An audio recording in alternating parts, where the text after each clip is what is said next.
एक बार पंडित धर्मदेव जी अपने पूरे परिवार के साथ तीर्थ यात्रा के लिए निकले। उनके साथ में वसंताबाई और चंदा मौसी भी थी। मार्ग में गुंडा नामक एक छोटा सा गांव आया।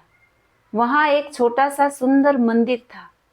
संध्या समय हो चुका था। मंदिर में संध्या आरती का घंटारव हो रहा था। दर्शन की इच्छा लिए हुए सभी लोग मंदिर में जा पहुंचे। नगाड़े और झालर की ध्वनि में घंटारव की मधुर ध्वनि मिलकर एक दिव्य संगीत का सृजन कर रहे थे। धर्मदेव जी जिस समय अपने पूरे परिवार के साथ एकाग्रचित होकर मूर्ति का दर्शन कर रहे थे, उसी समय एक विचित्र घटना घटी। भगवान की मूर्ति सिंहासन से उतरकर घनश्याम के पास आई और अपने गले में से पुष्पमाला निकालकर घनश्याम के गले में पहना दी। पुष्पमाला अर्पण करने के बाद भगवान की वह मूर्ति पुनः सिंहासन पर विराजमान हो गई। उस समय मंदिर में उपस्थित सभी लोग यह दृश्य देखकर आश्चर्यचकित हो गए। इतना ही नहीं, वे सभी लोग अपने अपने क्षेत्रों में जाकर आंखों देखी इस घटना को सभी लोगों को सुनाया। धीरे धीरे मंदिर में घटी इस घटना का समाचार उत्तर रियासत के सामंत राजा गुमान सिंह के कानों में पड़ी। घनश्याम की परीक्षा लेने का निश्चय किया। उन्होंने पंडित धर्मदेव जी से निवेदन किया कि वे अपने तीनों पुत्रों के साथ प्रातः 10 बजे राजभवन में उपस्थित हो। परिणाम स्वरूप अगले दिन प्रातः काल ही उचित समय पर पंडित धर्मदेव जी अपने पुत्रों के साथ राजभवन में पहुंच गए। राजा गुमान सिंह ने पूछा, इनमें से सभी को चमत्कार दिखाने वाला आपका पुत्र घनश्याम कौन है? धर्मदेव जी ने घनश्याम के सिर पर हाथ रखते हुए कहा कि यही है मेरा मंझला पुत्र घनश्याम। राजा ने सोचा कि यदि यह बालक स्वयं भगवान होगा तो यह बात दो प्रकार से प्रमाणित की जा सकती है। शास्त्रों में लिखा है कि भगवान की परछाई नहीं होती और भगवान के चरणों में 16 चिन्ह विराजमान होते हैं।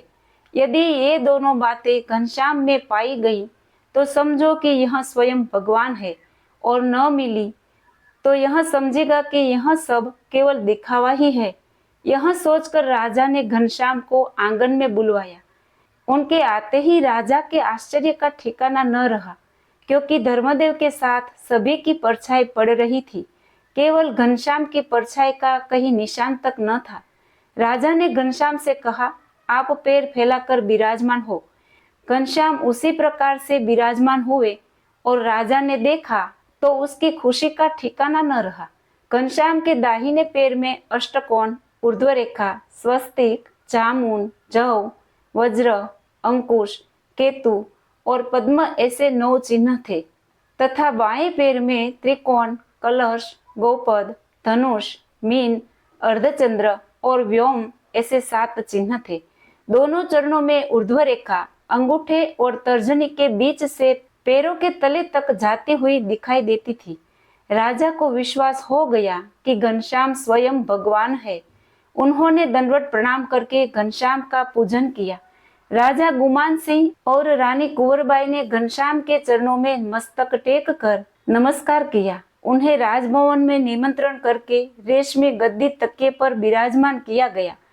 धर्मदेव जी और घनश्याम को बैठाकर दोनों की कुमकुम, चंदन तथा पुष्पों से पूजा की, आरती उतारी तथा घनश्याम को मखमल की सुनहले बेल बुट्टे वाली टोपी और सुरवाल आदि भेंट में दिए। सम्मान के साथ उन्होंने सभी को विदाई दी। तीसरे दिन वे सभी लखनऊ और कानपुर होकर अयोध्या वापस लौट रहे थे। तीनों भाइयों में इच्छाराम जी सबसे छोटे थे। उन्हें चलना भी नहीं आता था, इसलिए वसंताबाई उन्हें उठाकर चलती थी। घनश्याम भक्ति माता की उंगली थामकर चलते थे। रास्ते में बालक घनश्याम ने हठ करते हुए अपनी माँ से कहा, मौसी इच्छाराम को उठाकर चलती है तो आप मुझे पैदल क्यों ले चलती है? भक्ति माता ने कहा, बेटा तुम समझता क्यों नहीं?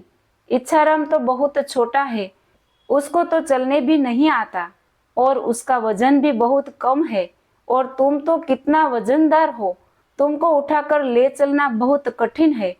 घनश्याम ने कहा, माँ तुम जितना समझती हो मैं उतना भारी नहीं हूँ।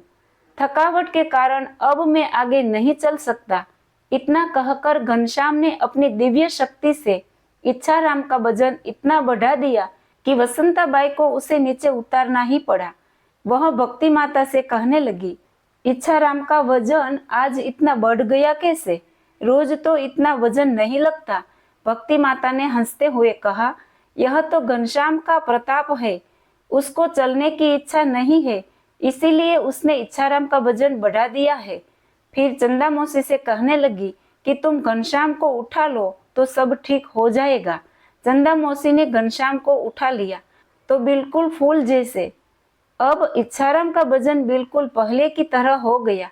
घनश्याम की ऐसी लीला देखकर धर्मदेव जी और भक्ति माता हंसने लगे। जय श्री स्वामी नारायण।